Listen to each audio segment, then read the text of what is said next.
Bismillah ar-Rahman ar-Rahim, wassalatu wassalam ala ashrafil mursalin. Bienvenue à toutes et tous. J'espère que vous avez passé un bon ramadan et que les conseils de la précédente conférence de l'AMLAR vous ont été utiles. Alors aujourd'hui, nous allons aborder deux thématiques importantes. D'abord, l'isolement social et le sentiment de solitude, cette maladie silencieuse mise en lumière par la pandémie de Covid-19. Ensuite, l'impact du Covid-19 et le rôle des vaccins. Pour discuter de ces sujets, nous avons le plaisir d'accueillir deux immenses experts, le professeur Samia Taheri, épidémiologiste, qui nous vient de Montréal et que nous avons eu le plaisir d'avoir dans l'assistance lors de précédentes conférences, et le professeur Abdelfatah Chakib, expert en infectiologie, qui nous avait apporté un éclairage précieux lors de la conférence sur le microbiote. Alors ensemble, ils vont nous aider à comprendre comment ces phénomènes se croisent et continuent d'affecter notre quotidien, même plusieurs années après la crise sanitaire. Et oui, aujourd'hui, on pourrait penser que le Covid-19 appartient au passé. Mais ses conséquences, elles, sont toujours bien présentes. D'ailleurs, lorsque nous avons annoncé ce sujet, les réactions ont été très partagées. Certains ont salué l'initiative et j'ai reçu des messages comme « extraordinaire, enfin » ou « merci, on assume enfin l'impact dévastateur du Covid », tandis que d'autres se sont demandé pourquoi revenir sur ce sujet. Alors, quelques chiffres pour comprendre l'ampleur de la solitude et de l'isolement social. Aujourd'hui, environ 1 personne sur 6 dans le monde souffre de solitude. Contrairement aux idées reçues, ce sont les jeunes qui sont les plus touchés. 17 à 21% des 13-29 ans se sentent seuls, contre environ 12% des seniors. On a une étude marocaine qui a été menée auprès de 7000 élèves qui montre qu'environ 1 jeune sur 5 se dit souvent seul. Une enquête gouvernementale indique que 7,3% des personnes âgées de 60 ans et plus souffrent d'exclusion sociale. Ça, c'est des chiffres qui datent d'avant le Covid. On observe également de fortes inégalités économiques. La solitude est 2 fois plus fréquente dans les pays à faible revenu que dans les pays à revenus élevés.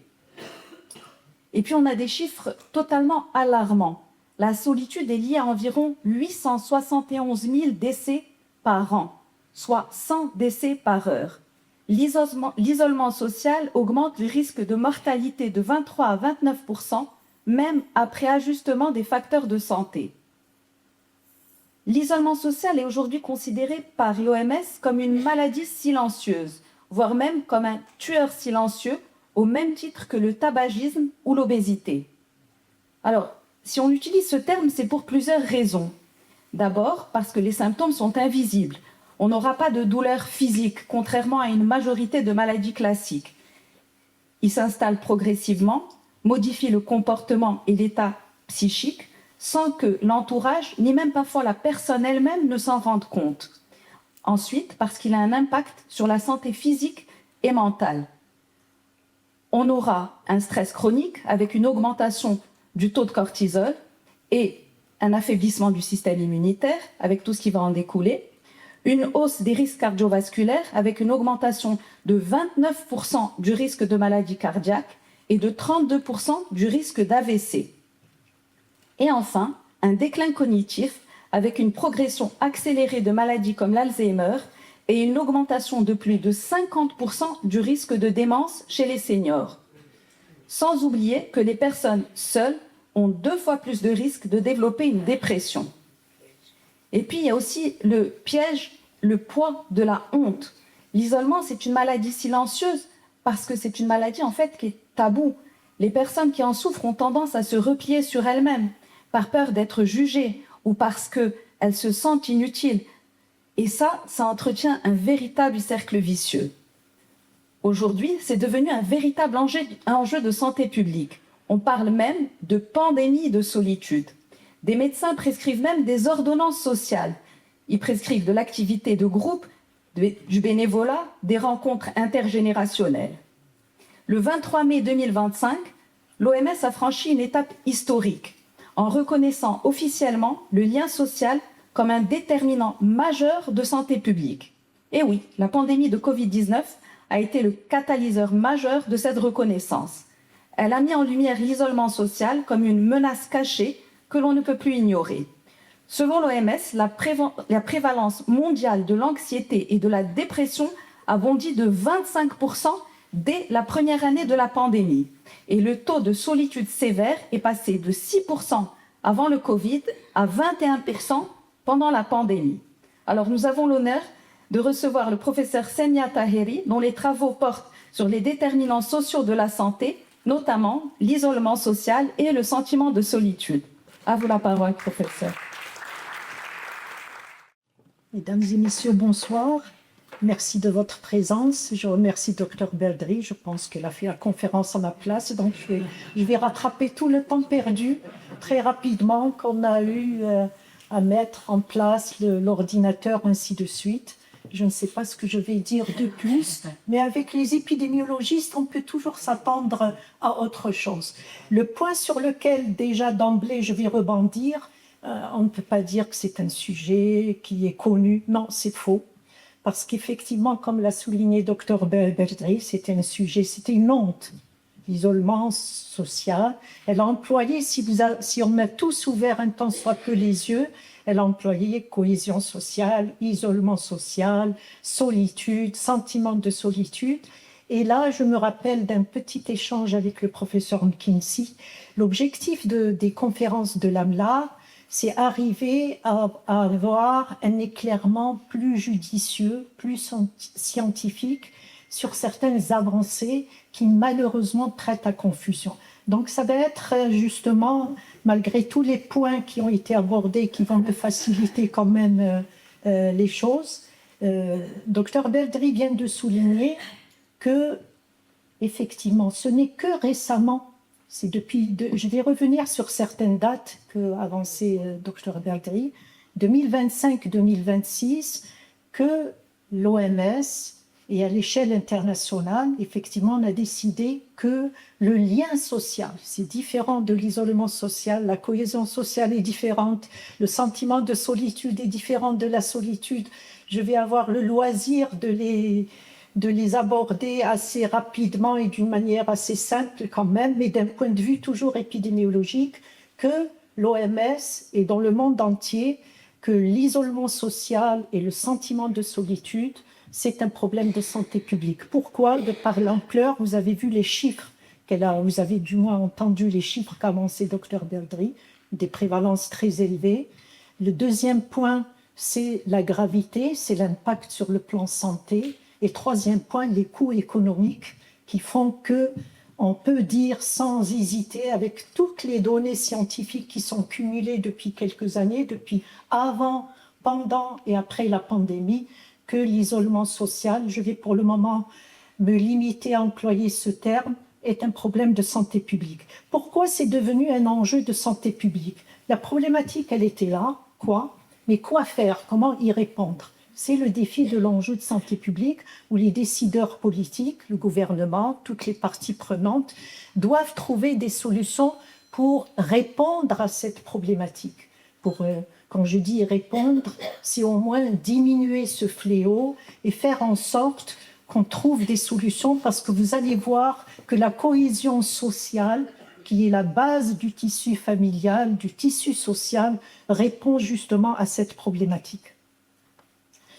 L'AMLA, je voulais en fait, c'est juste que j'avais rebondi sur un point du docteur Beldry, je voulais d'abord, j'ai cette opportunité de dire un grand merci à Madame la professeure McKinsey, qui est présidente de l'association, au comité scientifique de l'AMLAR, dont le docteur Beldry est très actif, de m'avoir convié de vous parler d'un sujet, je dirais, de grande actualité, un sujet très problématique, malgré ce qu'on peut dire ou ce qu'on peut lire au niveau information, parce que, pour faire très rapide, effectivement, l'AMLAR a pour souci maintenant une orientation qui me plaît beaucoup en tant qu'épidémiologiste, les déterminants sociaux. On ne peut plus traiter, diagnostiquer, prévenir une maladie, traitement, c'est diabète, c'est le sucre, glycémie. Il y a les déterminants sociaux qui sont maintenant incontournables.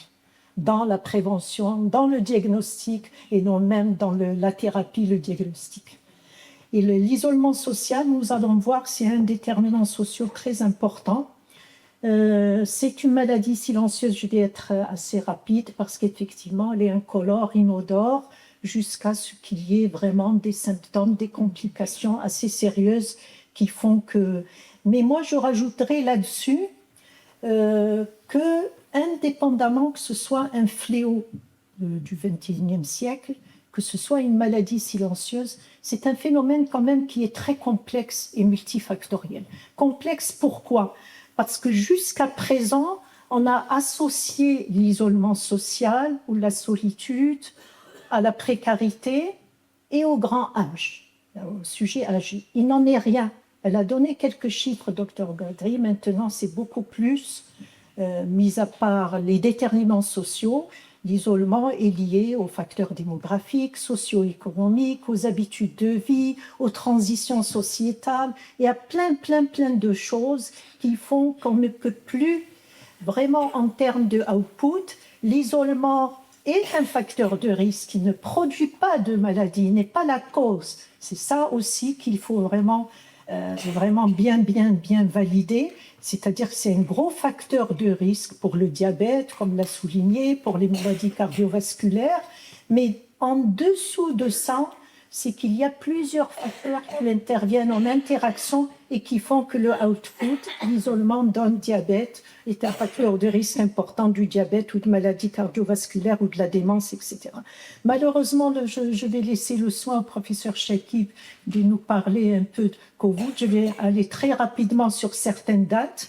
Vous voyez pourquoi j'ai mis cette diapo. C'est pour vous dire quand même qu'on a beaucoup souffert de 2019 à 2023. C'est pratiquement 4 ans où on a subi la distanciation sociale. On a tous en mémoire les confinements, les phases d'arrêt de visite, etc., qui a fait que, effectivement, c'est ce qui nous a permis, cette pandémie, le terme est inapproprié, mais en fait, elle était bénéfique quelque part, parce que, tout simplement, je répète ce qu'a dit Dr Berdali, parce que c'était important, l'isolement social, la solitude, était synonyme de honte, était synonyme de tabou, était synonyme de choses qu'on ne pouvait pas dire. Et grâce à la pandémie, justement, cette pandémie, elle a surtout mis en lumière la menace au niveau sanitaire, au niveau impact sanitaire. Donc on lui dit un tant soit peu merci, malgré toutes les conséquences désastreuses qu'on a tous vécues durant cette période. Dr Berdali a parlé du lien social. Effectivement, il est très important parce que ce sujet, j'ai tenté de le traiter en 30 minutes, mais c'est un sujet qui est très vaste et assez compliqué. Pourquoi on saute de l'isolement social à sentiment de solitude et au lien social? Et pourquoi l'OMS, notamment, et le Maroc, avec les instances internationales, ont créé des commissions spécifiques qui se penchent sur le lien social? Alors, vous voyez, ce n'est qu'en janvier 2026 que c'est un sujet qui est de grande actualité vu son impact et ses conséquences sanitaires et ses conséquences économiques, que vous voyez avec moi que ce n'est qu'en janvier 2026 où il a été décidé que le lien social est un axe majeur de la santé sociale. Et il y a une résolution en 2025, c'est tout récent l'année dernière, c'est même pas encore une année, que le lien social devient le pilier de la santé sociale. Mais qu'en est-il justement ? Alors moi j'ai inventé, c'est vraiment mon invention. Vous savez, l'épidémiologie, c'est une succession de liens, des flèches. Et donc vous allez être submergé de liens gauche, droite, association, etc. Donc je l'ai inventé pour essayer de voir un petit peu quel est le lien ou la relation entre lien social et notre sujet d'intérêt. Alors le lien social, c'est la cohésion de la société. Il se compose de plusieurs liens ou relations. Il y a les liens familiaux, les liens de voisinage, d'amitié. J'en ai cité les principaux et les plus importants, professionnel, civique, politique au niveau, comment dirais-je, investissement au niveau gouvernemental ou autre. Et qu'est-ce qui se passe quand il y a dégradation et pas rupture totale ou rupture? Il aboutit à l'isolement social et solitude. Je vais justement vous parler très rapidement quelle est la différence entre isolement social et solitude, parce que là, il y a un imbroglio et je me remets toujours, je lisais, c'est un sujet sur lequel je saute du coq à l'âne. J'ai travaillé à Montréal sur les relations sociales, le lien social pendant 5 ans. Alors, c'est vous dire que Madame Professeur McKinsey qui me demande en 30 minutes de lui résumer des choses. Donc, j'ai fait de l'acrobatie. Alors, il y a une problématique qu'il est important de comprendre entre qu'est-ce que c'est l'isolement social, qu'est-ce que c'est la solitude, qu'est-ce que c'est la cohésion sociale et qu'est-ce que c'est le sentiment de solitude. Et qu'est-ce qui, de tous ces termes ou cette terminologie, a un impact et représente un problème de santé publique. Alors là, j'ai essayé aussi au niveau schématique, parce que je suis toujours un peu, je me dis avec schéma, c'est peut-être plus facile, c'est peut-être les références qui ne m'ont pas paru. Alors l'isolement social, avec, il y a quelque chose qui a disparu, ce n'est pas grave. Avec la solitude, il faut vraiment, quand je dis 2 concepts, parce que c'est un terme épidémiologique, c'est tout simplement 2 termes qui sont distincts, mais on les emploie d'une manière interchangeable. Je parle d'isolement social, de solitude, de sentiment de solitude, de cohésion sociale, de lien social, alors que c'est des choses totalement distinctes et totalement importantes dans leur impact de la vie quotidienne, du bien-être mental, physique et social. Parce que la santé, il faut dire, ce n'est plus la santé physique et mentale, mais maintenant, il y a un 3e concept qui intervient, la santé sociale. Si la santé sociale ne va pas bien chez nous, automatiquement, notre santé physique ou mentale ne va pas bien. Ça, c'est certain, et on va le voir assez rapidement. Alors, j'ai essayé, là aussi, je vous ai averti qu'il y a toujours beaucoup de flèches chez moi. Qu'est-ce que c'est l'isolement social? D'abord, il faut qu'on retienne que c'est objectif, c'est quantifiable. C'est qu'est-ce que j'ai comme nombre de contacts ou de visites, ou etc.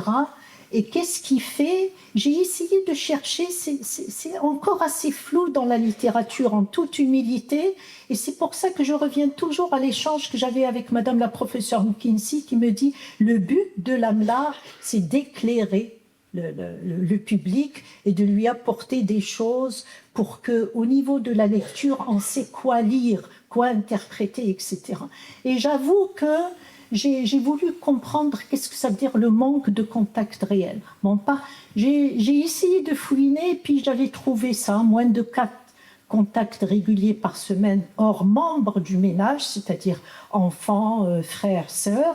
Et puis, j'avais trouvé une autre définition qui disait qu'on me parle de l'isolement social parce qu'il faut au minimum, au moins voir, recevoir, etc., 5 personnes différentes par semaine. Si ce n'est pas notre cas tous, ça veut dire qu'on est en isolement social. Mais là, on va se rassurer, on va rester tranquille parce qu'il y a quand même l'isolement social chronique et celui qui est passager pour plusieurs raisons. Regardez la différence du sentiment de solitude, la confusion qu'on fait entre isolement social et solitude.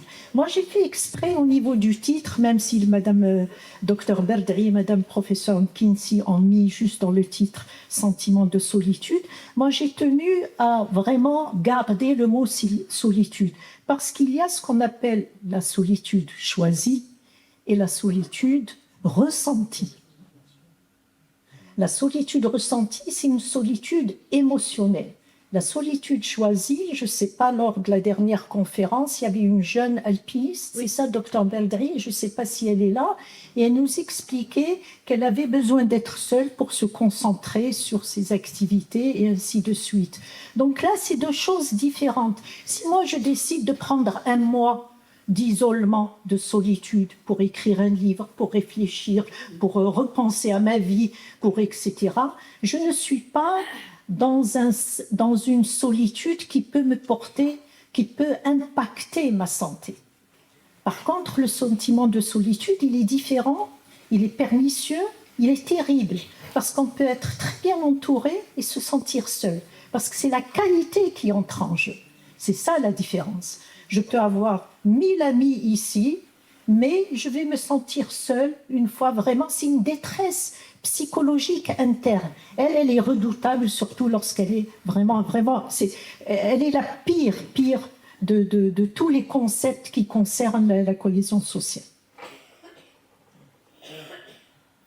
Alors, la première, elle en a déjà parlé, Dr Beldri, je la remercie parce qu'elle me facilite les choses, parce qu'elle vous a expliqué quand même pas mal au niveau mécanisme d'action, qu'il s'agisse de l'isolement social ou qu'il s'agisse du sentiment de solitude, tous ils agissent comme un stress chronique.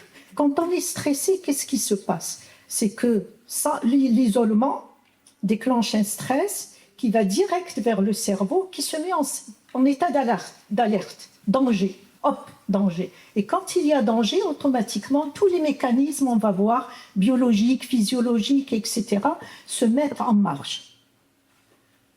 Il n'est pas du tout évident, j'aimerais bien si vous en trouvez, si vous faites une recherche parallèle à celle que j'ai faite dans le cadre de cette conférence.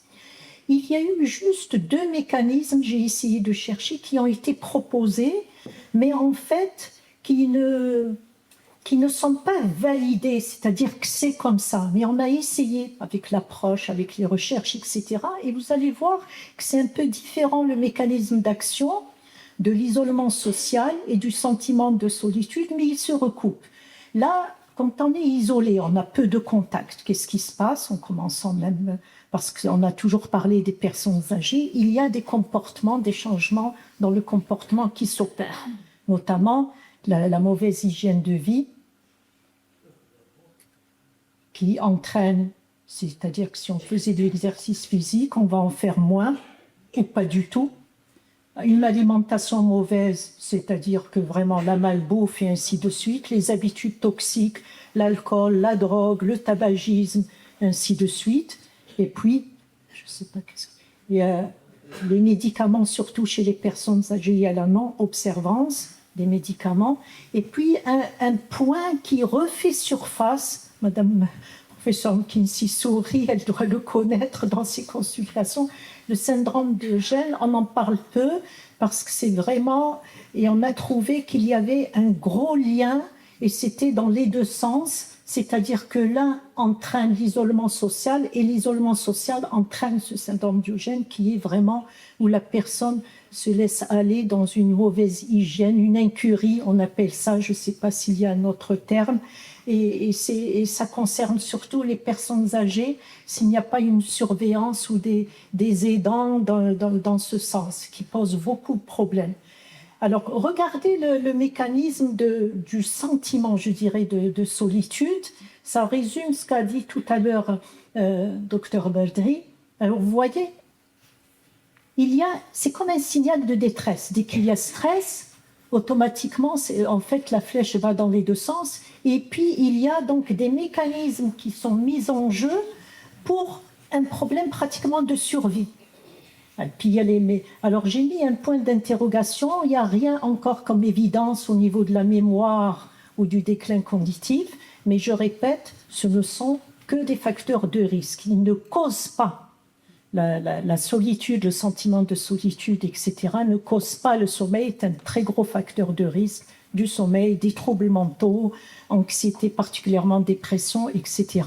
Et puis il y a les mécanismes comportementaux et c'est ça qui joue beaucoup sur le fait que les jeunes sont de plus en plus touchés parce qu'il y a justement ce repli sur soi avec l'utilisation des écrans et ainsi de suite. Alors, on revient justement, tout à l'heure, je vous disais que c'est un problème de santé publique de par son ampleur, c'est-à-dire la fréquence élevée.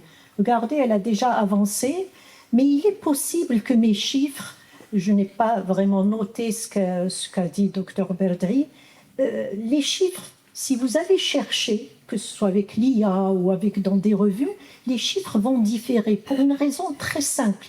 parce ce n'est pas toujours la même méthodologie qui est appliquée et le même type de population qui est étudiée. De telle sorte, on peut trouver que l'exemple ici gémit de solitude. Je pense qu'on est clair maintenant que ce qu'on entend par solitude, par souci, tout simplement le vocabulaire, c'est le sentiment, ça va de 17 à 27%. D'isolement social, on peut trouver une personne sur 4, une personne sur 6, une personne sur 2, 50%, et ainsi de suite.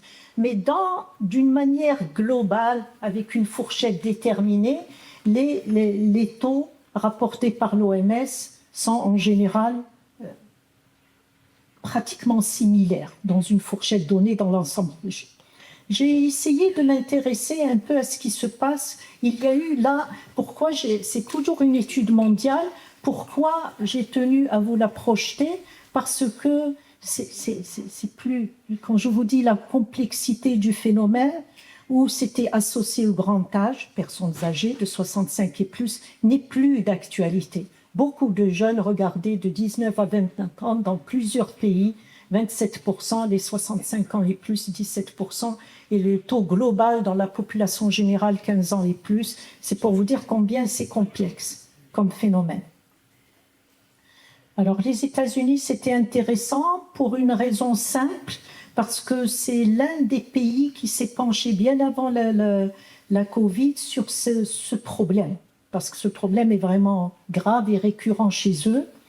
Et donc, c'était intéressant de voir que là aussi, vous voyez un peu, dans toute la population, c'était 15 ans, je pensais plus, c'était 30%, et puis 50%, c'est-à-dire une personne sur 2, justement, déclare souffrir de solitude. Et là, c'est le sentiment de solitude à 36%. C'est quand même énorme, pour vous le dire, pour un pays. Et vous allez voir qu'au Maroc, on va juste être un petit peu patient avec les changements sociétaux. On n'est pas loin. On n'est pas loin sans être vraiment ni pessimiste. Et je suis sûre que vous allez être d'accord avec moi sur certains points de recherche que j'ai faits. L'Union européenne, c'était effectivement, alors vous voyez, 13%, mais ça dépend des pays. Il y a des pays où ça peut atteindre 20%. L'Irlande, je n'ai pas les chiffres en tête, je ne les ai pas notés. Ensuite, en fonction de la Grèce, etc. Mais ça varie. Ça varie jusqu'à 35%. Le taux le plus bas, puis était, je pense, je ne sais pas si c'est en Grèce ou je ne me souviens plus. Alors, qu'en est-il au Maroc? C'est ça qui est intéressant, parce que tout ça, Dr Berzey m'a aidé, elle en a parlé quand même pas mal. D'abord, il faut savoir que c'est un phénomène émergent, qui est exacerbé par la précarité qu'elle est là, qu'on le veuille ou pas. Et les changements sociaux, ils sont là. Il suffit de voir les derniers rapports de HPC, je l'ai consulté jusqu'à encore hier, qui sont quand même alarmants sur le lien social et la cohésion sociale. Vous allez me dire, mais madame, non, au Maroc, c'est différent, on a la religion, la culture, etc. Pas du tout. Moi, j'avais rajouté aussi la transformation, des transitions plutôt démographiques rapides, parce que je suis tombée, je l'ai rajouté en dernier point, parce que j'étais tombée sur un rapport hier qui parlait du vieillissement entre les deux enquêtes 2014 et 2024. Le pourcentage qui a explosé, on va voir les chiffres de personnes âgées de 60 ans et plus, et surtout la fécondité qui a baissé.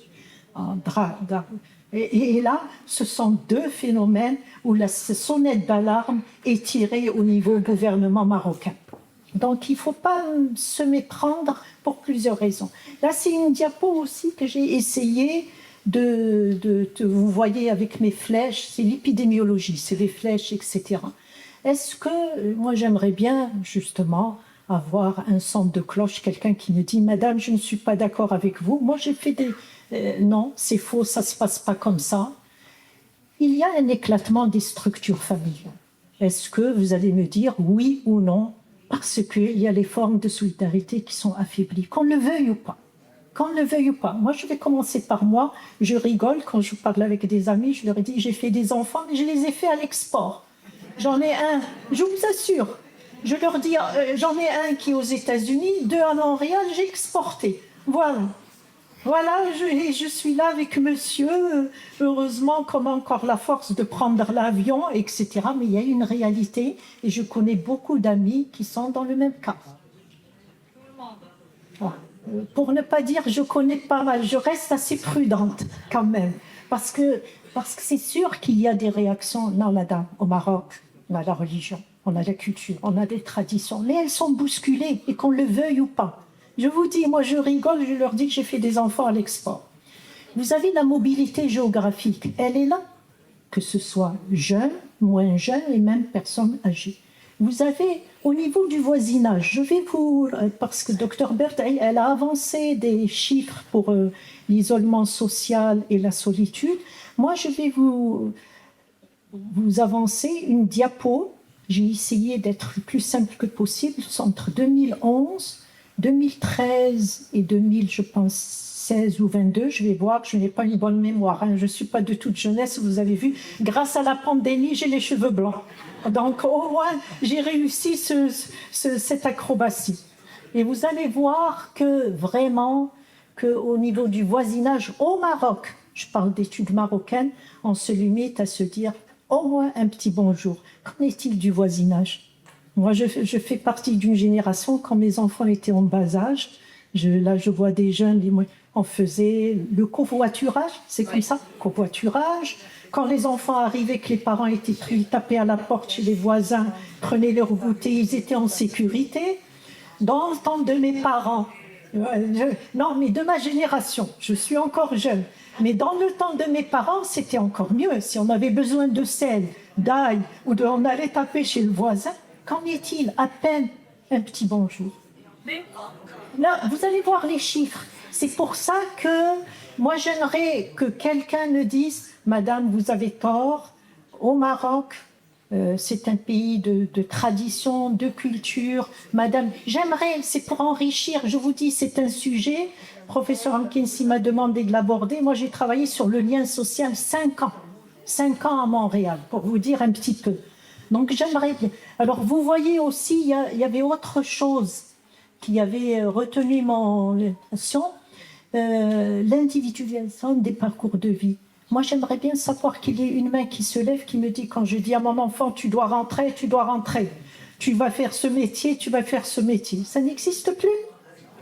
Les enfants, dès qu'on leur parle, je parle en tous les cas de nos générations, c'est mon choix de vie, je fais ce que je veux faire ça, etc. Et donc, tout ça a contribué à ces transformations profondes de la société marocaine, qu'on le veuille ou pas. Le deuxième point sur lequel, parce que jusqu'à présent, ce n'est qu'hier que je suis tombée sur ce rapport. J'étais très contente et je l'ai rajouté en vraiment dernier lieu. La transition démographique rapide.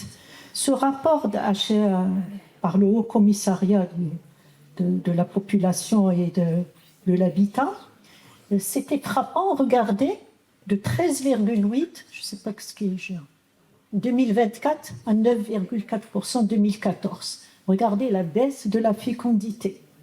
Au Maroc? Oui, au Maroc. C'est un rapport, cette diapo, je me l'ai préparée qu'hier, parce que je me suis dit, je vais rajouter autre chose que la dislocation de la structure familiale par la modernité ou etc. Parce que pour moi, en tant qu'épidémiologiste, c'est quelque chose de très important.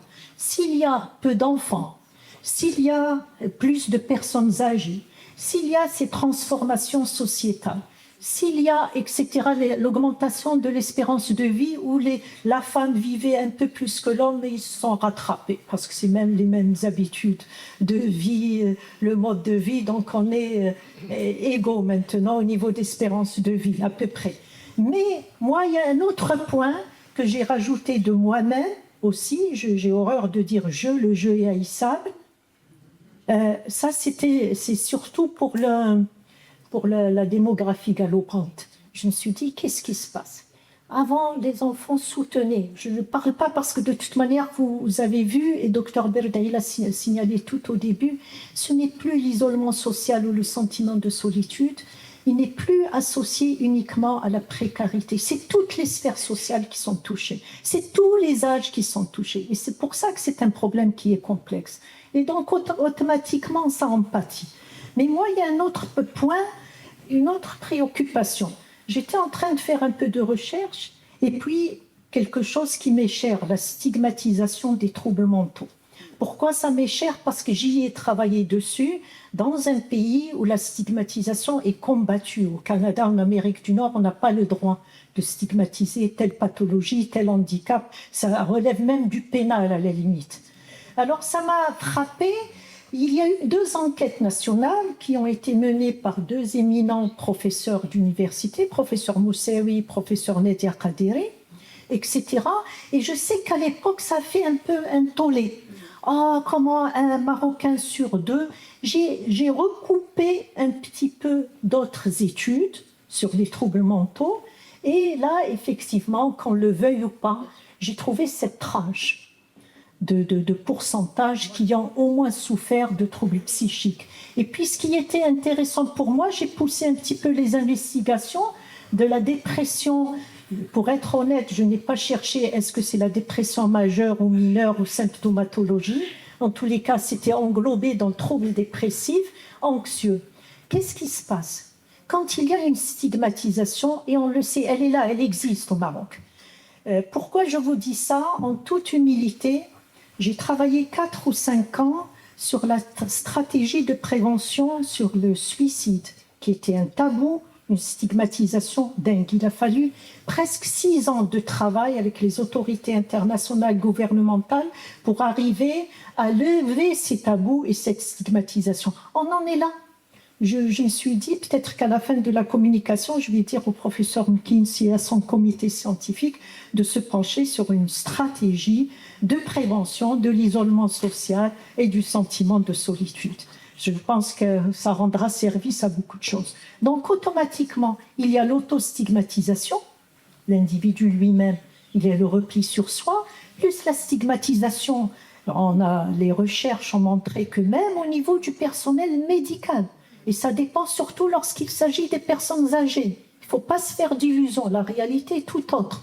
Donc les gens ont honte, l'autostigmatisation, de dire je suis dépressive, je suis ceci, je suis cela. Donc j'ai rajouté ces 2 points, et là, regardez un petit peu, je remets mes lunettes, vous allez voir, je fais des liens avec mes lunettes, regardez, dans le rapport, la distanciation, c'était se dire à peine bonjour. C'est un rapport qui est très long, et ce n'était pas intéressant pour vous de vous rapporter tous les résultats.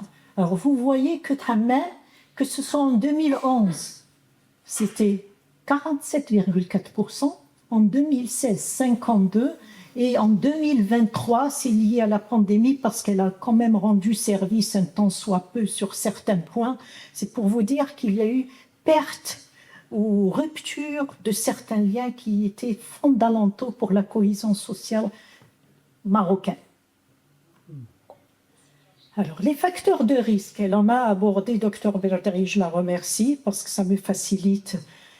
Alors, c'est pour ça que je vous ai dit tout à l'heure, l'isolement social ne se limite pas, je n'ai pas de contact. Le sentiment de solitude ne se limite pas, j'éprouve une détresse psychologique, même si je suis entourée de 40, 50 personnes de qualité. Il faut dire que c'est un phénomène qui est interrelié à plusieurs facteurs. Il faut qu'il y ait ça en interaction, plusieurs facteurs qui en rentrent en interaction pour que l'isolement social s'établisse en termes de chronicité, en termes de permanence, etc. Donc là, j'ai fait un résumé, je vais aller assez rapidement, surtout que Dr Berdari en a parlé, bien sûr. La précarité économique, elle est de mise, mais maintenant, ça touche toutes les sphères sociales. Les facteurs de santé, j'allais réserver une diapo pour respecter l'AMLAR et que Madame Professeur McKinsey ne me crie pas pour voir un petit peu qu'est-ce qu'il en est des affections rhumatismales. Et puis, les facteurs personnels qui touchent beaucoup les jeunes avec les harcèlements, etc. Il y a beaucoup de faible estime de soi. Il y a un harcèlement très fréquent au niveau des lycées, au niveau de l'estime de soi, et ainsi de suite. Oui, cette diapo, je tenais à la mettre, c'est pour vous dire que les groupes d'âge touchés, vous voyez qu'il n'y a pas maintenant de dire que c'est lié à la précarité et au grand âge, non, non. Et au Maroc, c'était intéressant, j'avais trouvé hier un article qui était encore tout récent qui disait que c'était 49 ans et plus. Et j'ai essayé de comprendre pourquoi. Je me suis dit, peut-être que dans l'auditoire, on va m'éclairer plus pourquoi au Maroc, les 45 ans et plus sont les plus touchés par l'isolement social. Vous allez peut-être me répondre. Moi, j'avais quelques petites idées là comme ça, mais ce serait intéressant de connaître votre point de vue. La gravité, on est toujours dans le problème de santé publique. Je vais aller rapidement. Docteur Berdri vous a donné quelques déjà chiffres, mais ça vous donne quand même. Je dis bien risque. Ce n'est pas une cause. La solitude ressentie, c'est-à-dire que le sentiment de solitude, l'isolement social.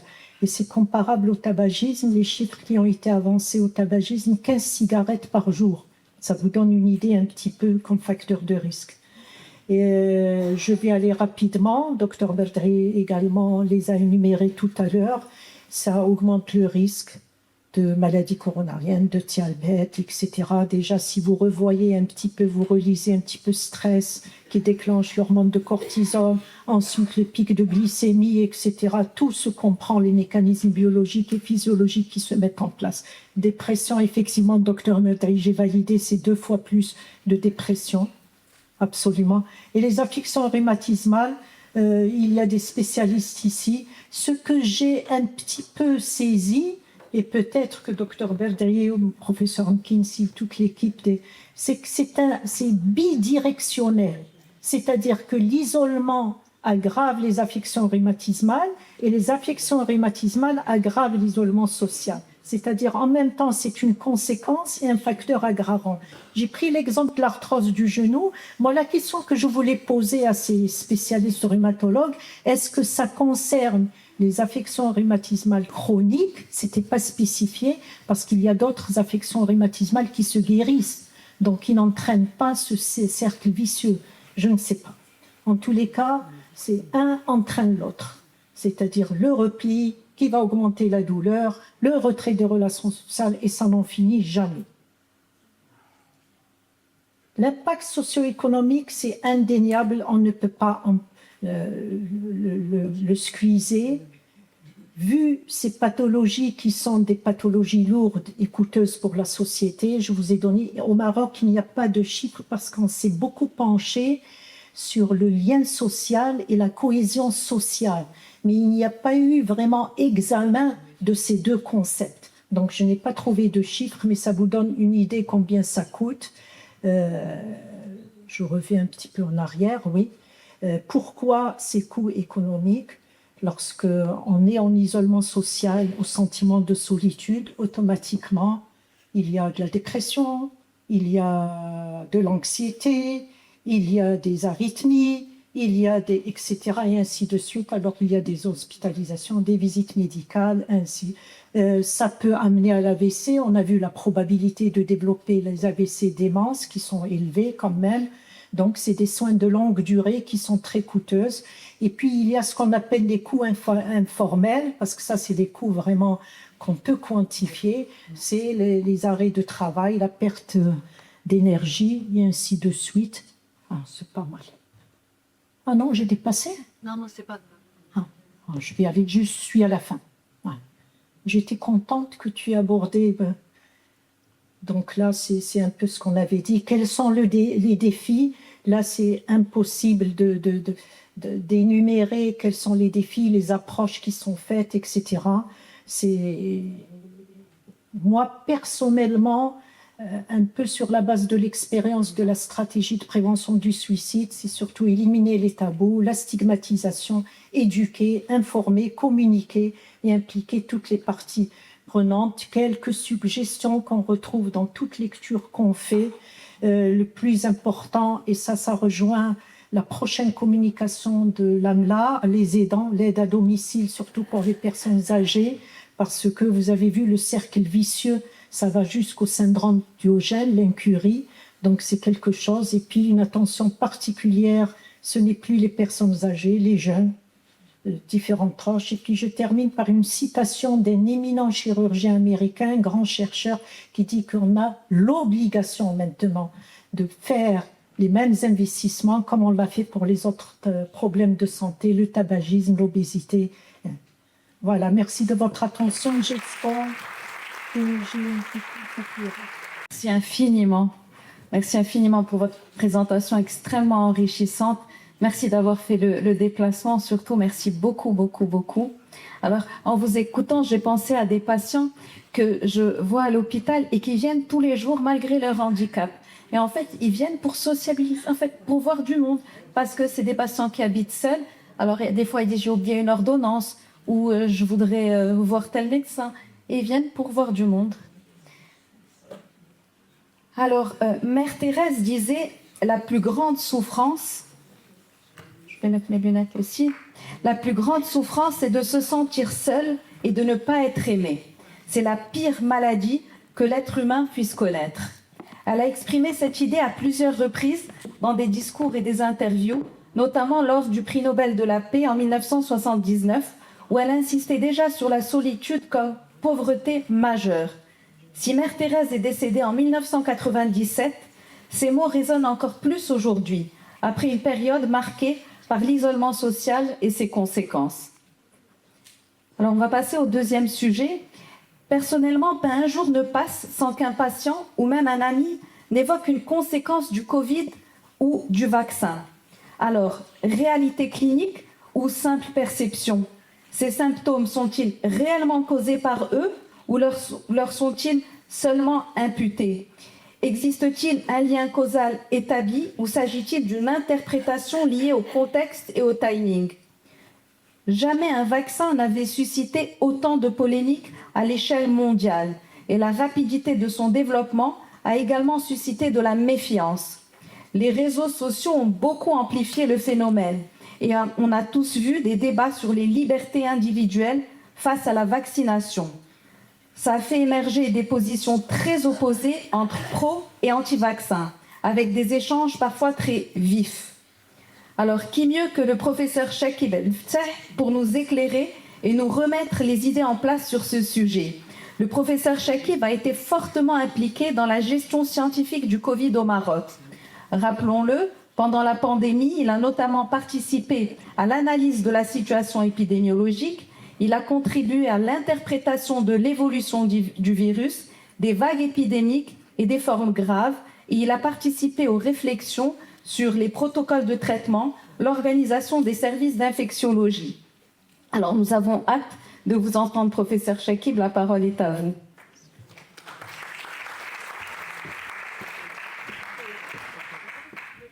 Merci beaucoup, merci Hélène.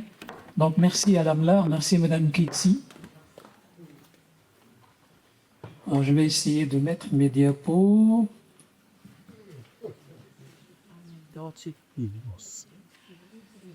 Ok, this is so easy.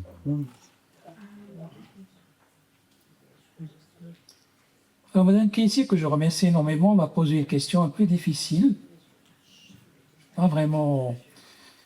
En fait, il n'y a pas de données scientifiques aujourd'hui pour répondre à cette question d'une façon définitive. Je crois que la plupart des épidémies qu'a connues l'humanité nous ont montré que, de toute façon, l'impact d'une épidémie, il se fait sur 100 ans, 200, 300, 400, 600.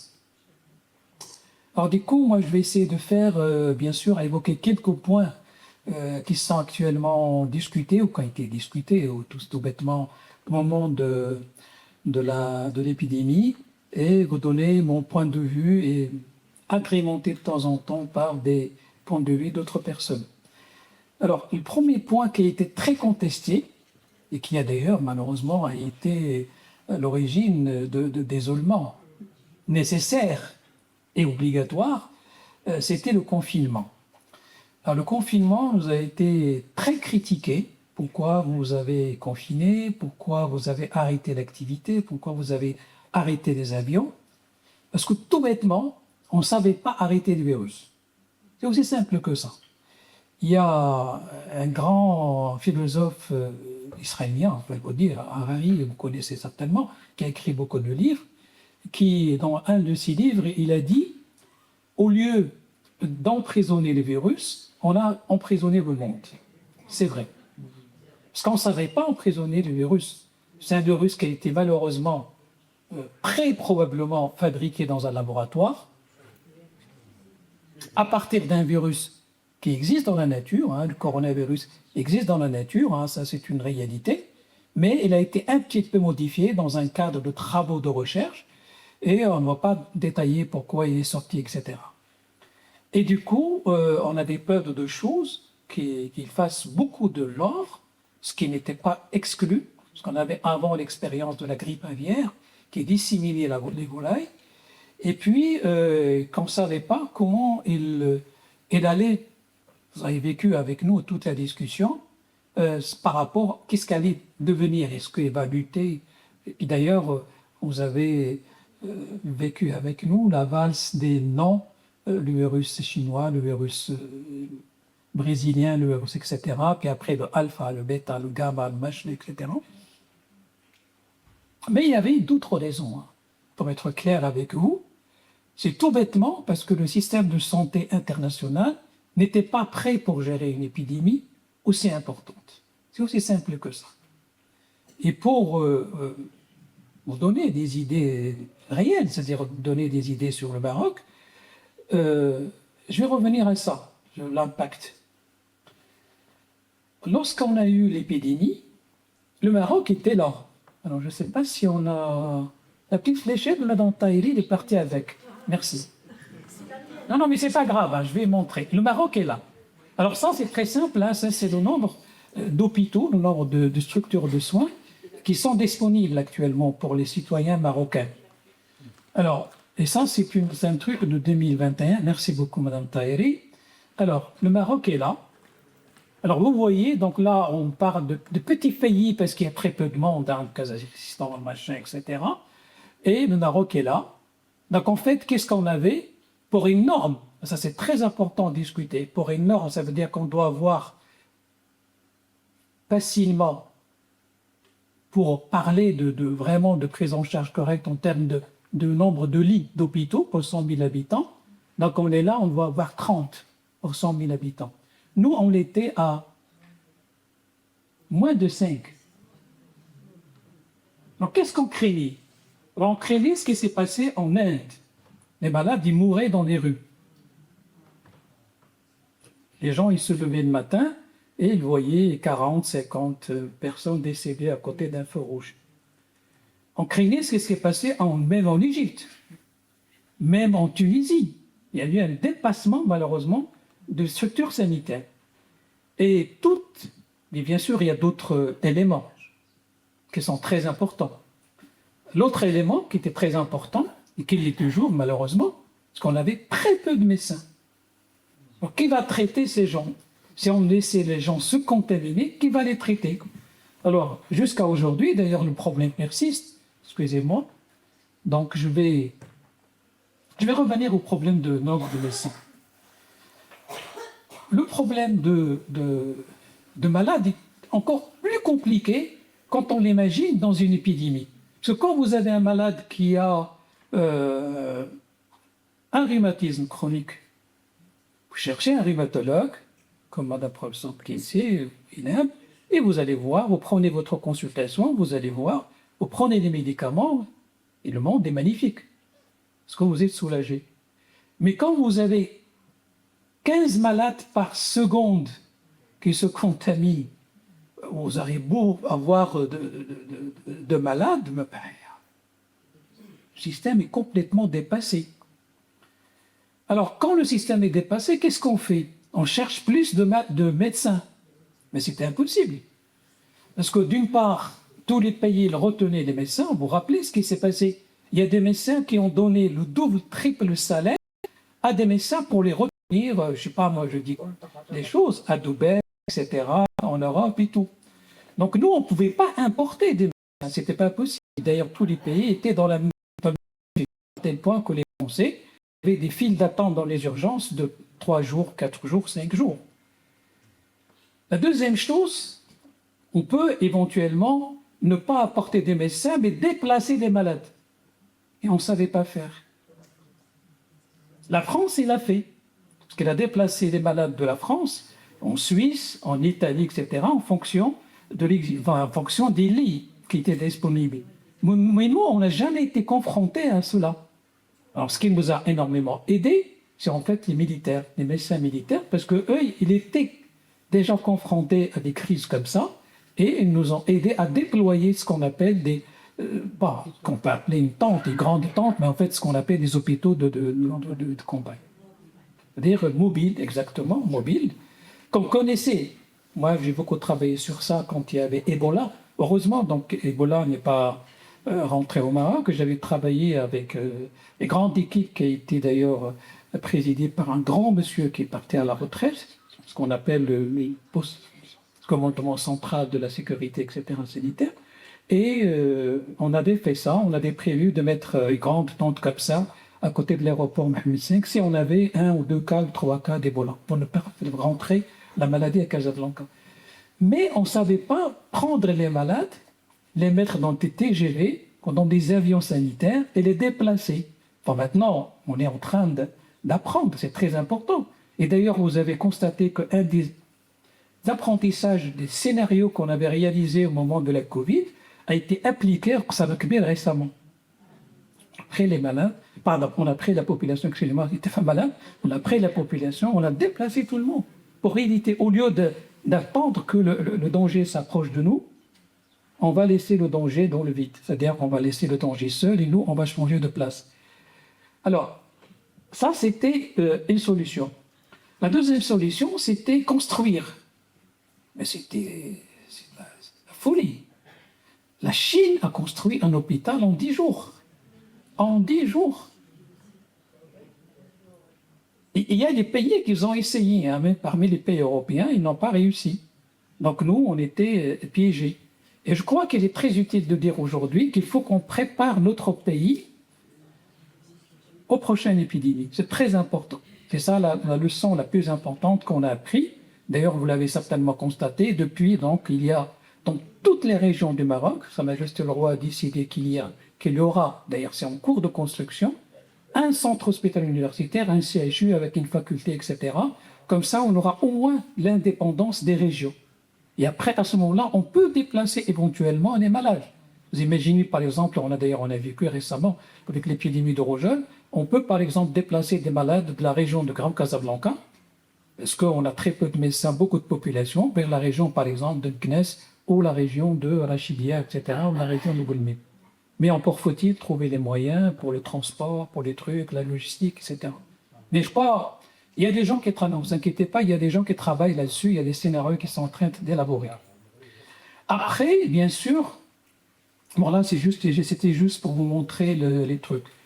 Les structures mobiles qu'on peut faire, il y a un truc qui ne marche pas aujourd'hui, c'est dommage. C'est le problème de transport. Vous l'avez constaté, qu'il y a très peu de transports médicalisés.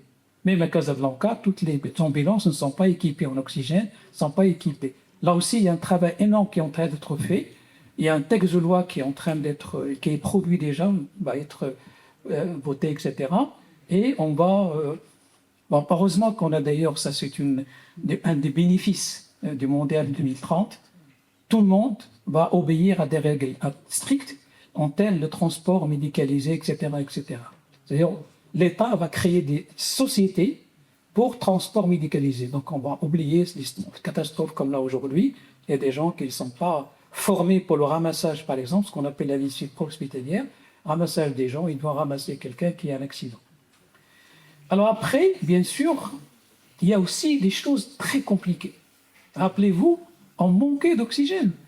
Les gens, ils voulaient acheter des bouteilles d'oxygène, ils voulaient louer des bouteilles d'oxygène, il n'y en avait pas. Et ça aussi, c'est très important de travailler sur ça. Ça fait partie, bien sûr, de la souveraineté économique, mais la souveraineté aussi sanitaire. C'est très important. Il faut réfléchir à des moyens pour mettre à la disposition des Marocains des choses qui sont utiles en cas d'urgence. Et certainement, vous êtes au courant, Sa Majesté a donné l'ordre au Comné des stocks stratégiques. On a des stocks maintenant, c'est en train de constituer des stocks stratégiques de beaucoup de choses qui sont utiles en cas de crise qui soit sanitaire ou en dehors des crises sanitaires, et tant mieux pour le Maroc. Alors après, bon ça on a déjà parlé, la mobilité des malades. Après les médecins, là on a un grand problème jusqu'à maintenant. Pourquoi on a un grand problème? Parce que l'État a fait un énorme effort, un effort énorme pour créer des structures de formation. Les hôpitaux maintenant, les CHU, rappelez-vous, en 1964, il y avait une seule faculté de médecine au Maroc. Actuellement, dans toutes les régions du Maroc, il y a une faculté de médecine. Toutes les régions. D'accord? Mais malheureusement, les jeunes qu'on forme, ils fuient le pays. Il y a tous les ans à peu près 700 jeunes, au lieu de rester comme nous, aussi on était formés à Paris et il y a des gens qui nous ont proposé des postes là-bas. On a dit ici, non, je rentre dans mon pays, pourquoi je vais rester traiter les Français? Je suis obligé de les traiter en tant qu'être humain, viennent au Maroc. Mais je traite en premier lieu les Marocains. Mais le grand problème, malheureusement, c'est ça. Donc, on a cette fuite des médecins. Bien sûr, je ne vais pas rentrer dans les discussions des causes, etc. Probablement, il y a... oui, madame, il y a des avantages. Mais moi je peux parler de ça. Parce que moi, j'ai vécu entre les deux rives. Quel est l'avantage que va avoir ce jeune? Et surtout, c'est le sexe féminin, j'insiste beaucoup sur ça. Cette femme qui a 40 ans, il n'a pas d'enfant, il gagne 20 000 euros, et il rentre seul le soir. Il n'y a pas de lumière dans la maison, il n'y a rien du tout. On retombe dans le problème de la solitude. Il va déprimer, il va commencer à prendre de l'alcool pour noyer la dépression, il va s'intoxiquer, se compliquer, et après, bien sûr, pendant la journée, tout le monde est là, etc., elle est joyeuse. Je crois qu'il est utile quand même moi, ce que je dis aux jeunes, raisonner en termes de qualité de vie.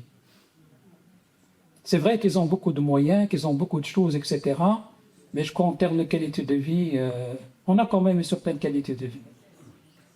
Voilà. Mais bon, ça, je ne suis pas là pour vous parler de ça, je parle d'autre chose.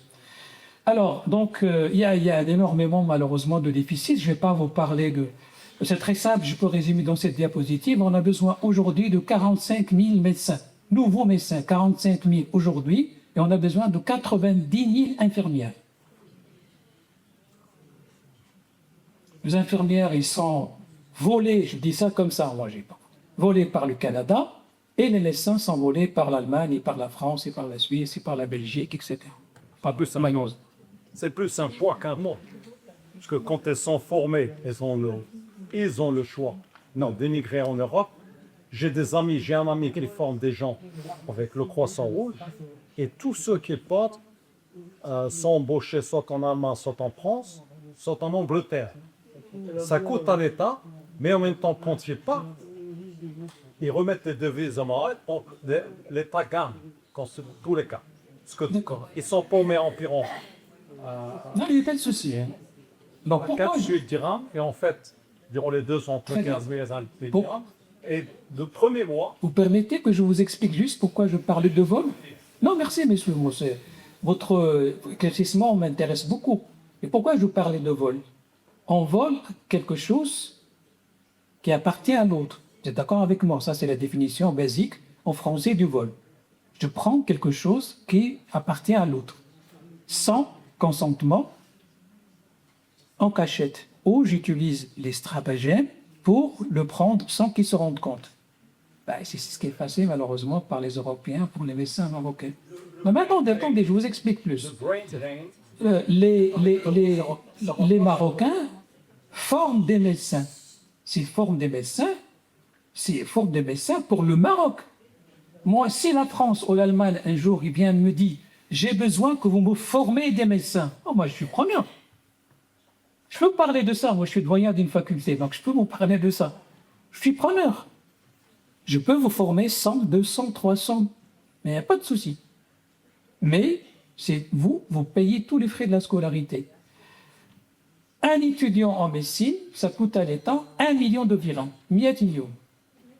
أعطيني 100 millions, premièrement, خذ le médecin. Mais غادي يمشي يخدم عندك, أعطيني l'équivalent de service rendu. Parce que là, je le forme pas pour, je le forme parce que je veux qu'il soigne la population. Alors, t'as l'équivalent des soins, et bien je vous donne. Ça, c'est donnant.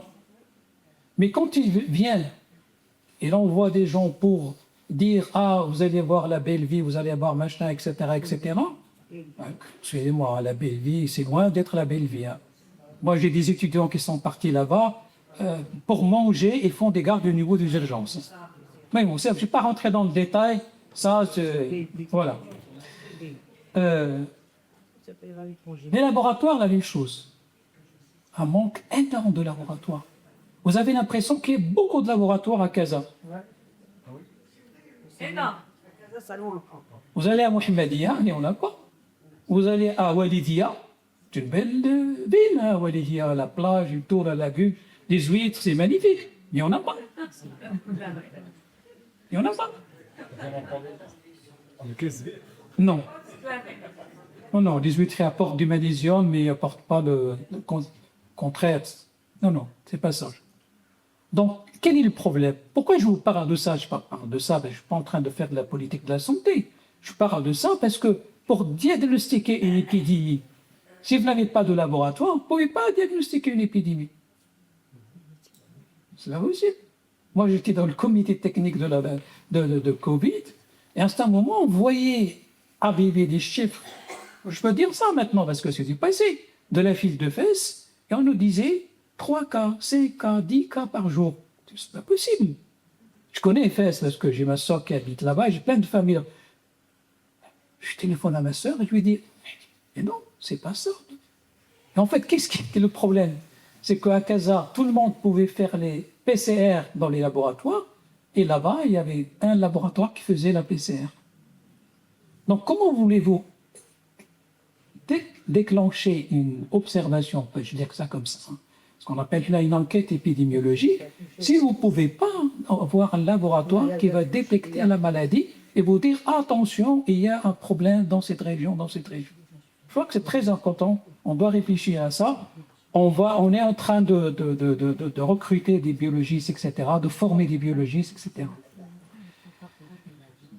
Puis aussi, on avait un énorme problème pour enterrer les morts. Parce que dans une épidémie, il y a beaucoup de morts.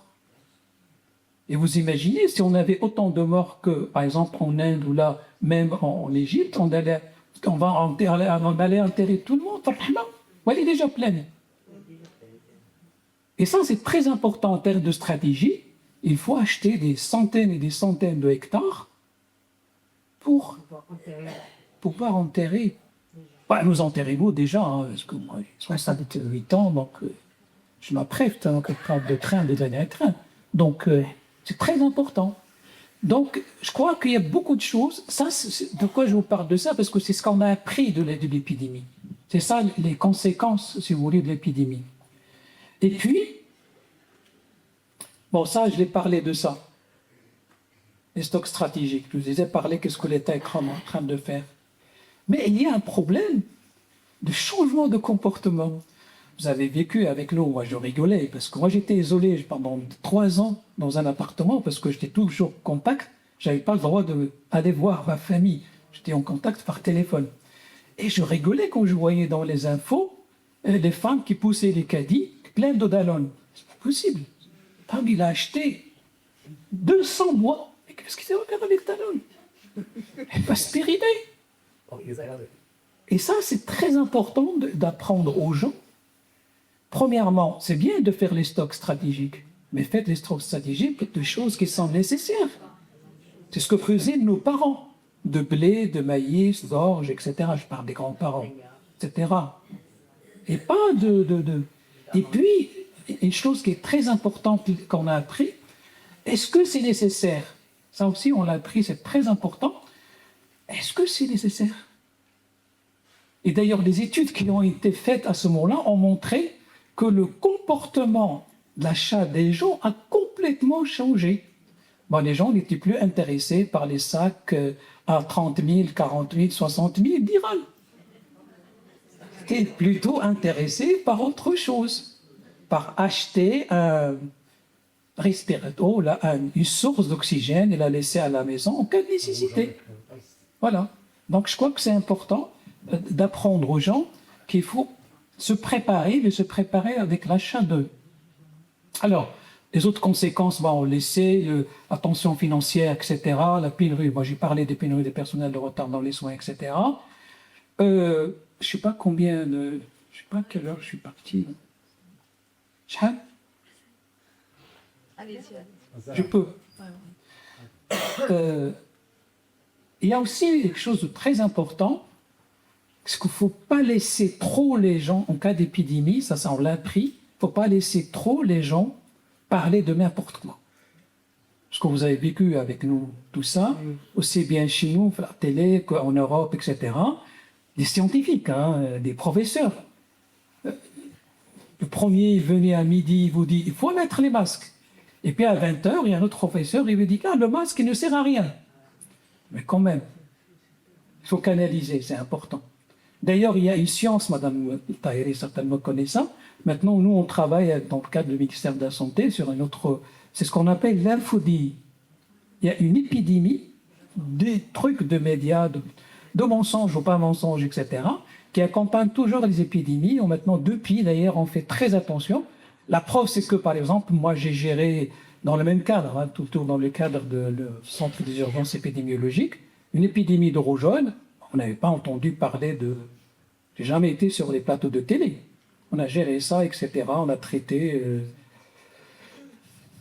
Je vous dis le chiffre 30 000 cas de rougeole. Mais c'est bon. On a vacciné les gens, etc. D'ailleurs, ça, c'est un grand problème. Je vais vous parler de ça tout de suite. C'est un grand problème, impact négatif de l'épidémie. Les gens ont eu peur des vaccins. Et du coup, ils ne vaccinaient plus leurs enfants. Et on a eu l'éclatement de l'épidémie dans la région de l'Agadir. Puis après, c'est déplacé à Casablanca. Puis après, il est arrivé jusqu'à Tanger. Aucune région du Maroc n'a été épargnée, avec bien sûr des différences en termes de prévalence, etc. Je ne vais pas parler de ça, de le masque, parce que Mme Tahiri vous a parlé de l'incident, de l'isolement. Mais par contre, je vais vous parler d'une chose qui me tient beaucoup à cœur, c'est qu'il faut se rappeler. C'est quoi se rappeler? Raconter à vos petits-enfants qu'est-ce que vous avez vécu. C'est très important. Parce qu'en général, il y a quelque chose de très compliqué dans les épidémies. C'est ce qu'on appelle l'amnésie, ça veut dire que les gens essaient d'oublier l'épidémie. D'ailleurs, Mme Berdet tout à l'heure l'a dit, elle dit, il y a des gens qui ont dit, encore, vous avez parlé de Covid. Non, je ne veux pas parler de Covid. Mais parlez avec vos enfants, avec tes enfants du Covid, qu'est-ce qu'on a vécu? Parce qu'on oublie.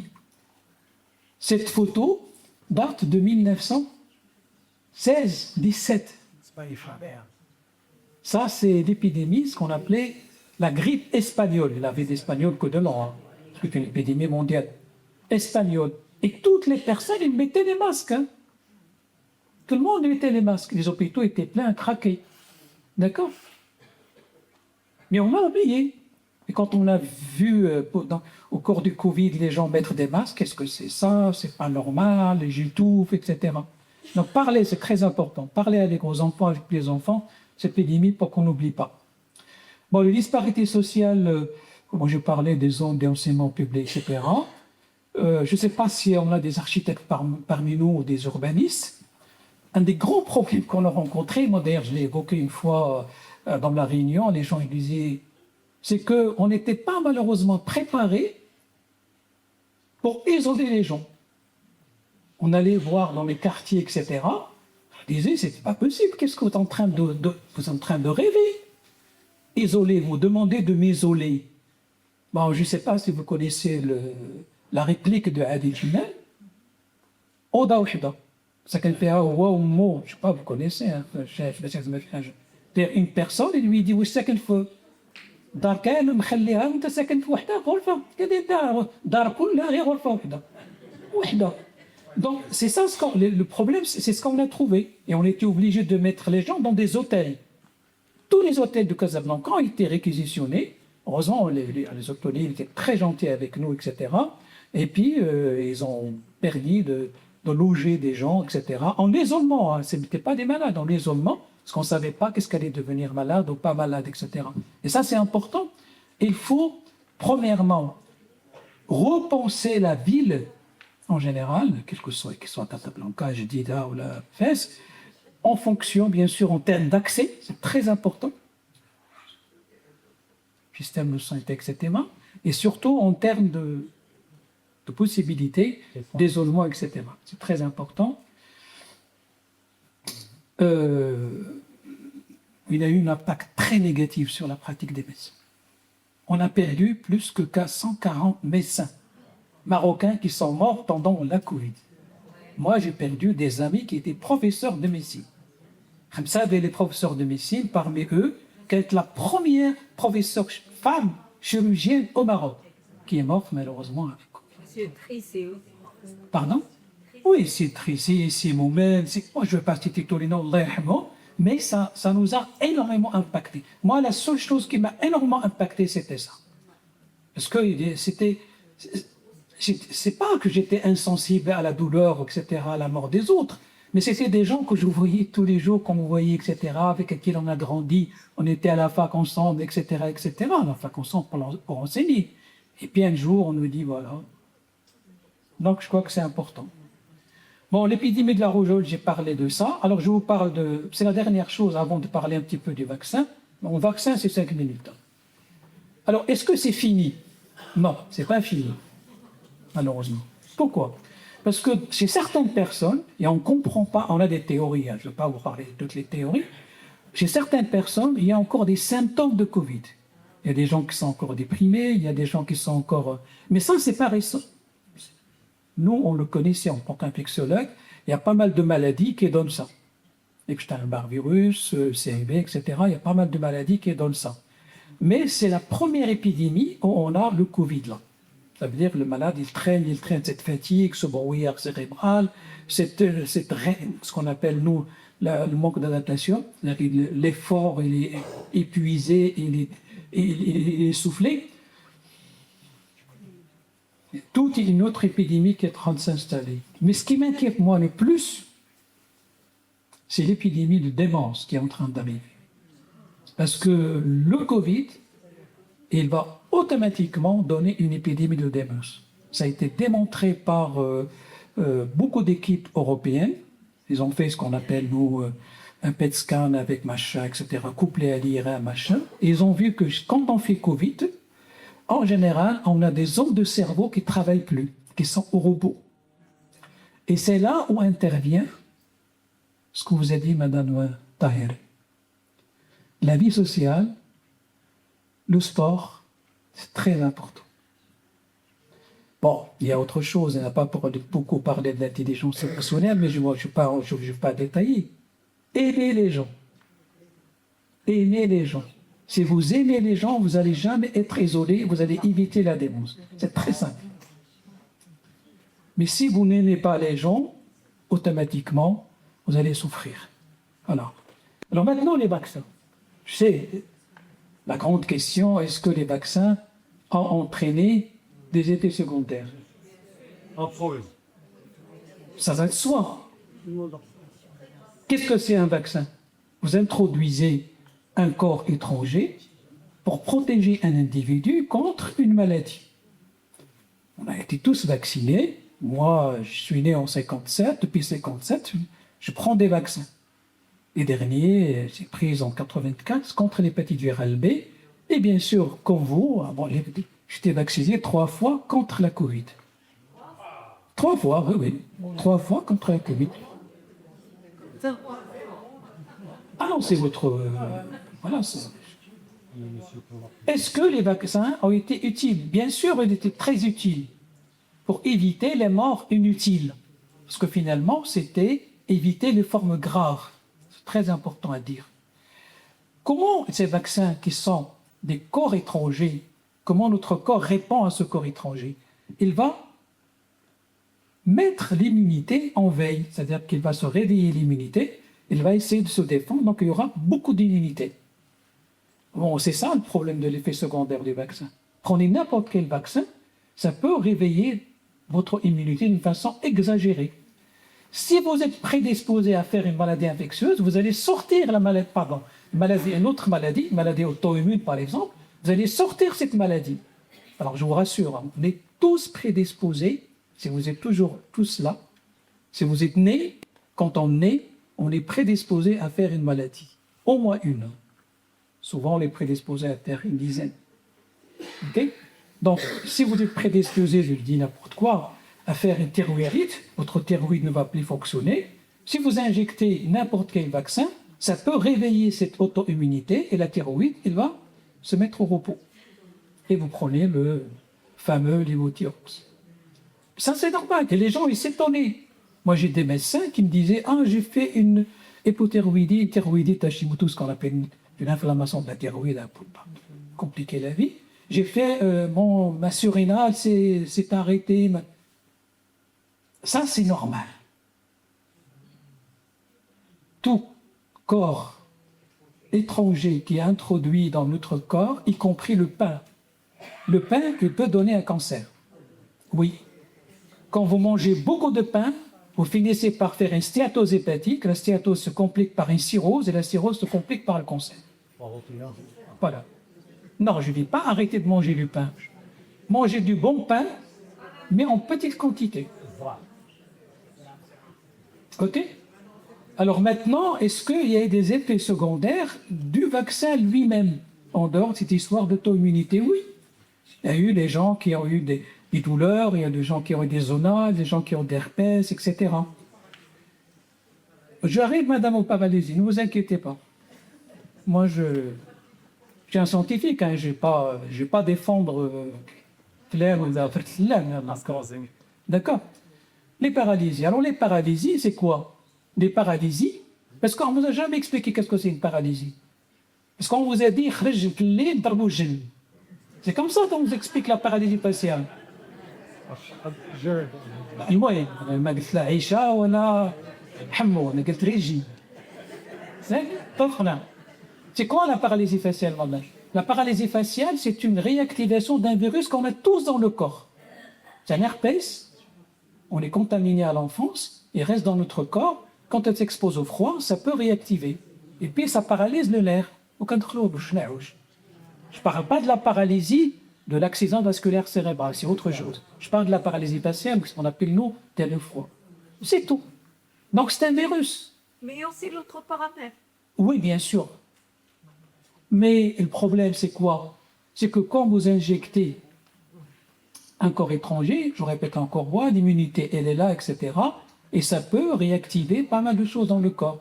Mais ce que vous avez dans le corps, ça ne va pas vous apporter des choses qui n'existent pas. D'accord? Voilà.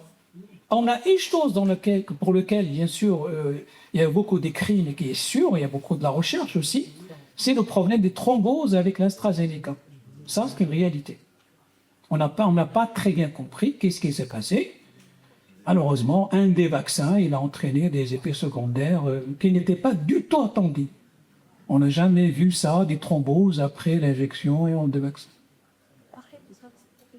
Oui, mécanisme très connu maintenant, parce qu'il manipule un système qu'on appelle, nous, le système d'hémostase, machin et tout. Il va baisser les plaquettes, il va activer d'autres éléments qui sont en rapport avec les plaquettes et qui va boucher, etc. Mais bien sûr, on ne va pas rentrer dans le détail dans ce cas. Voilà, c'est tout ce que j'avais à vous dire. Hein. Donc là, maintenant, je crois que si vous avez des questions, on va dans ces sphères.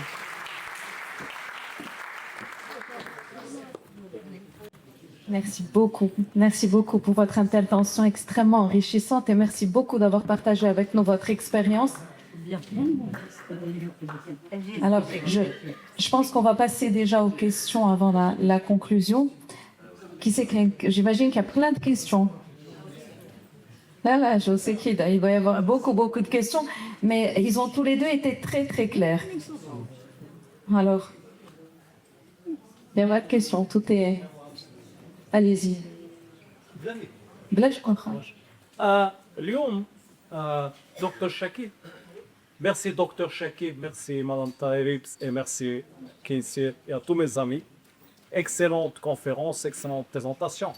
دونك جو ديزي اليوم ملي الى شويه مشيتي للبحث ديال اينشتاين لقينا بان بيل غيتس واغلبيه ديال دوك اللي كانوا يعني وراه لقينا بان ليبيديمي سيتي اون كونسبيراسيون ويعني ملي كتشوف داك التخمم ديالها كله طرا بان كاينه واحد الشركه سميتها بلاك روك اللي عندها هي لي بروبريتير ديال استرازينيكا ديال كاع دوك لي دونك واش فعلا هذيك ليبيديمي بانديمي كانت سبب يعني باش تحيد هاد البوبولاسيون اللي كاينه لان اليهود كيعتقدوا بان غادي يجي المشايش ما تقول موسى لا بيسال شنو يعني واش ميديكالمون سي بروفي كو بغاو يحيدوا ديك لا بوبولاسيون يجيبوا اون اوتر بوبولاسيون واينشتاين وصحابو لي مارو تشايلد يكونوا هما اللي جداد واش سي بروفي سيانتيفيكمون او با ميرسي.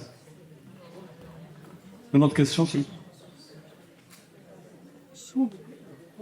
Oui, bien sûr. Par répondre question par question. C'est une question.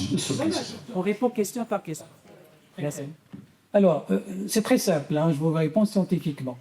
Vous savez que le premier vaccin qui a été utilisé, c'est le vaccin contre, vous vous rappelez, la variole et après la rage.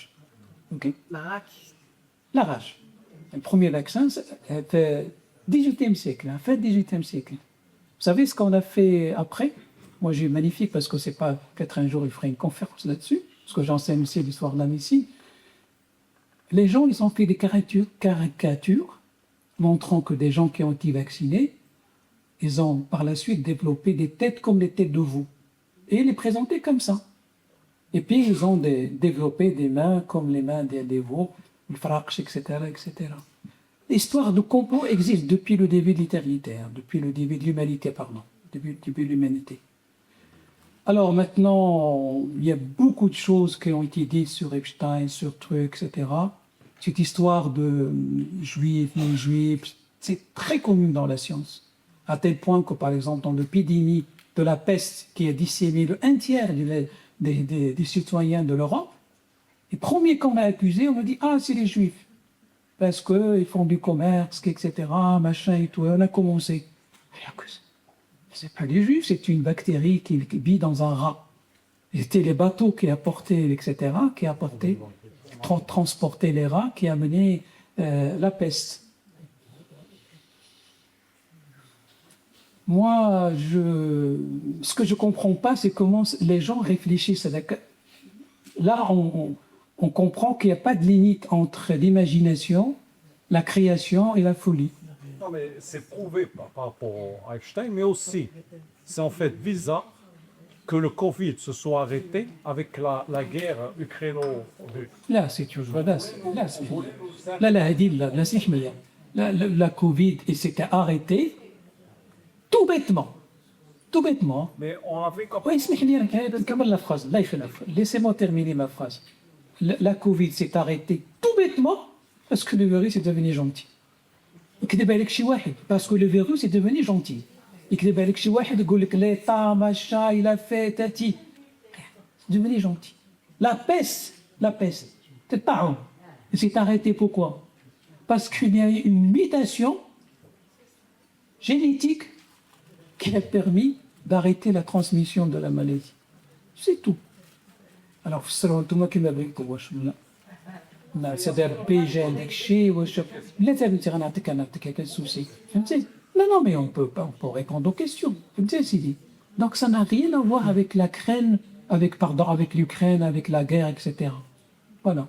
Donc, je crois qu'on doit remettre un petit peu les choses dans le contexte. Bien sûr, il y a toujours des hasards, il y a toujours des coïncidences, ça va de soi. Et je peux interpréter, par exemple, les coïncidences de plusieurs façons. Moi, je les interprète de la façon la plus simple. Quand je vois un virus qui s'est transmetté et qui a donné des maladies graves, ça c'est le premier, le Delta. Et après, moi j'ai fait 4 Covid. Hein. J'ai fait le premier, c'était jamais vu ça. Hein. les douleurs, les maux de tête, les machins, etc. En plus, j'étais seul, hein. Je ne pouvais pas aller voir personne, etc. Mais le derrière, c'était vraiment des jeux d'enfant, hein. J'avais mal à la tête, les machins et tout. Je fais une PCR, je suis devenu très gentil. Et Mais pourtant, vous en avez été vaccin. oui, mais ça, c'est normal, madame. Parce que non, ça ne diminue pas, madame. Je vais pour répondre à ça. Ça, c'est pas une question de diminution de l'immunité. D'ailleurs, l'immunité n'a pas joué un rôle très important par rapport à cette histoire. Je vous explique. الله يخليك لا لا باسكو انا بغيت بحالكم انا عندي مخ واحد ها نجاوب على سؤال واحد ما ندوش بعض ouais moi donc non j'ai fait 3 vaccins d'ailleurs je l'ai dit hein, j'ai pas triché je l'ai dit avec Hilaoui, vous pouvez retrouver son truc etc vous connaissez Hilaoui avec le matin il m'a dit qu'est-ce que tu vas faire comme vaccin moi j'ai dit je fais Sinopharm je crois à Sinopharm. C'est tout. Je l'ai dit publiquement et c'est toujours enregistré, c'est sur Internet. Voilà. J'ai choisi Sinopharm parce que je connais les vaccins et je sais que les vaccins les plus sûrs, c'est les vaccins anciens. C'est-à-dire que les vaccins avec lesquels je me suis vacciné quand j'étais petit, m'ont vacciné contre la diphtérie, contre la rougeole, contre la tétanos, comme nous tous. Hein. C'était des trucs magnifiques. Vous avez abandonné? Non. Non? Il y a un petit point, je dirais pas de divergence avec toi, mais il y a un petit point, non, il n'y a pas de problème, Shakil, c'est qu'il n'y a pas eu d'informations suffisantes au niveau du public sur les tenants et aboutissants des types de vaccins. Je rejoins ton avis, moi aussi, j'étais au Canada, j'étais confinée, etc.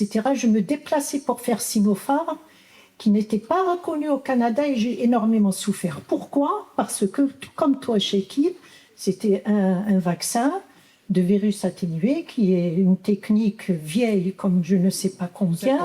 Je ne sais pas ce qu'ont mis les Chinois dedans, je n'en sais rien, mais j'ai préféré choisir cette technique. Quant aux autres vaccins, Shakil, il n'y a pas eu d'informations suffisantes au niveau des ARN messagers. Dans mon cas, par exemple, tu prends celui de AstraZeneca ou celui de Pfizer, il était toujours en étude de phase clinique, phase 3. Donc, automatiquement, le public avait peur chez Kiev. Donc, c'est pour ça qu'il y a toujours des questionnements, etc. Non, il n'y a pas de problème, je sais. C'est le choix, on nous a obligés. On avait le choix. Shakib est mieux placé parce qu'il était dans la commission. Moi, je ne donne qu'un point de vue épidémiologique. À Poflo, en principe, quand on va chez le médecin, on choisit son médecin. Il y a le libre choix d'être soigné ou de se soigner. Il y a des gens qui ont des cancers qui ne veulent pas soigner. Oui.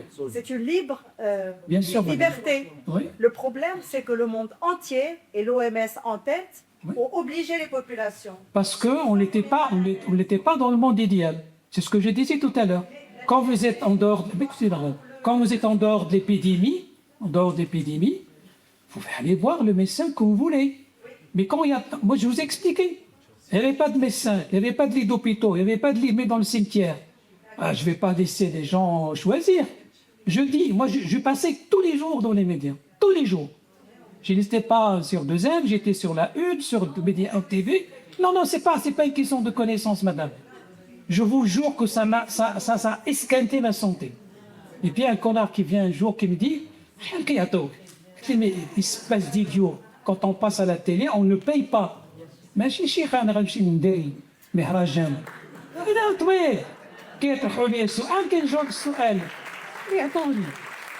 folie. Je me dis, maintenant, je travaillais, je me levais à 8h du matin, je voyais mes malades, à 16h, parce qu'on m'a donné la responsabilité de gérer les dossiers des médecins malades, des infirmières malades. J'étais en WhatsApp et en téléphone de 16h jusqu'à 17h, je vous jure. 17h, 18h, il y a 19h, je devais préparer la télé. C'est de la folie, j'ai fait ça tous les jours. Je suis heureux que je suis encore en bonne santé et j'arrive à mettre un verre... un petit fil d'insulter les maladies de Gambie. Mais c'est vrai, l'isolement et tout, c'est un impact très négatif. Alors, on va... Yalla, Gulilia. Sinon, on va faire Question, c'est pas un débat. Par rapport au Covid long, oui. à quel point est-ce qu'on est formé, est-ce qu'on a des médecins formés au Maroc qui savent détecter, diagnostiquer, parce qu'il y a des gens qui ont été dans une errance médicale Tout à fait. pas mal de temps, Tout à fait. sans arriver à mettre le doigt là-dessus. Ça aussi, c'est une question difficile qu'on n'arrive pas à gérer. Parce que les pays qui ont mis des médecins, ils ont échoué. Pourquoi? Parce que vous avez les malades qui ont des problèmes cardiovasculaires. Donc le cardiologue, c'est lui qui doit diagnostiquer l'effet du Covid. Vous voyez ce que je veux dire? Et demander aux malades de faire de la rééducation, la réadaptation cardiovasculaire. Le neurologue, moi j'ai discuté tout le temps avec les différents spécialistes que je connais. Le neurologue lui-même, donc, il doit gérer de son côté. Le rhumatologue, Est censé être formé à ce orbiton dans Non. cette spécialité. ils sont en train de se former. Parce que vous savez qu'une des façons de former des médecins, malheureusement, c'est quand ils voient des malades, ils se forment. Mais on ne peut pas... Et les congrès? les congrès... عمرك قلتي لي اجي هضرني على الكوفيد دونك قلت لك لا voilà. Les qui m'ont demandé ça, je l'ai fait. Non mais ça va se faire, je crois. Ça va se faire.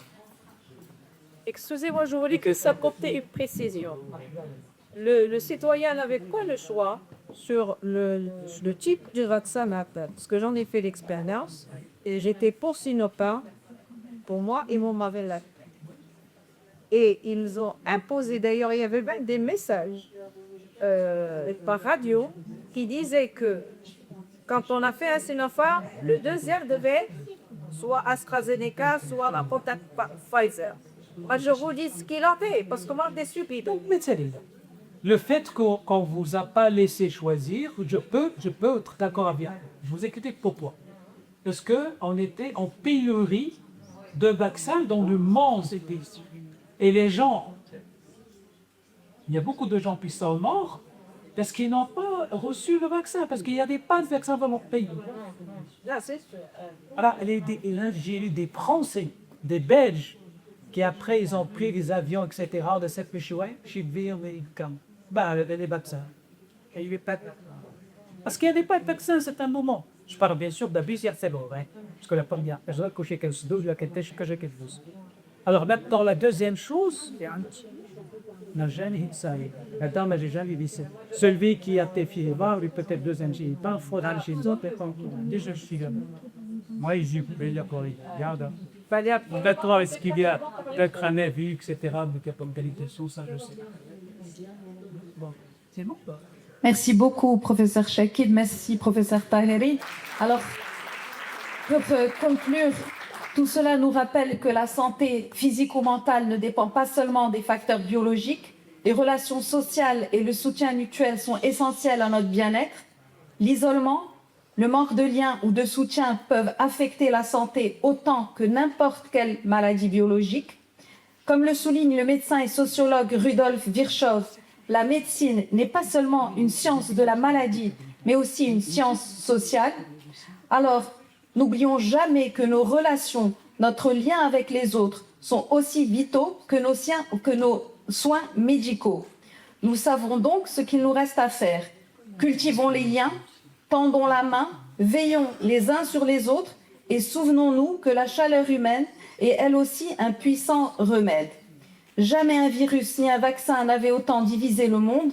Face aux polémiques, restons guidés par la science et unis par notre responsabilité collective. Alors je vous remercie et je vous donne rendez-vous, Inch'Allah, le 14 avril pour parler des aidants. Ça sera un mardi, pas un mercredi, retenez bien s'il vous plaît. Alors les aidants, c'est des piliers discrets, indispensables, qui soutiennent, accompagnent et portent souvent dans l'ombre la fragilité des autres. Nous vous remercions sincèrement pour votre présence et votre écoute. Merci encore.